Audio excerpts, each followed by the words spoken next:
আমাদের মাননীয় স্বরাষ্ট্রমন্ত্রী উনি অত্যন্ত দক্ষ, যোগ্য। উনি সংবিধান যেমন ভালো জানেন, সে কারণে যে মরার উপর খাড়ার ঘা সব সময়ই থাকে। বিচার বহির্ভূত হত্যা, হেফাজতে নির্যাতন, নেতাকর্মীদের ধরে নিয়ে গিয়ে পা ভেঙে ফেলা, এই কালচার ছিল।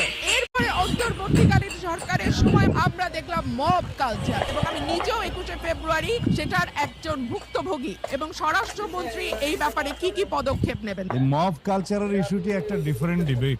আমরা সরকারের দায়িত্ব পেয়েছি, আমি এটা ক্ষমতা বলতে চাই না। এর মধ্যে ঠিক মব নয়, মবের মতো। কোনটা গাইবান্ধার পলাশবাড়িতে থানায় গিয়ে হামলা, সেটা কি মব হবে?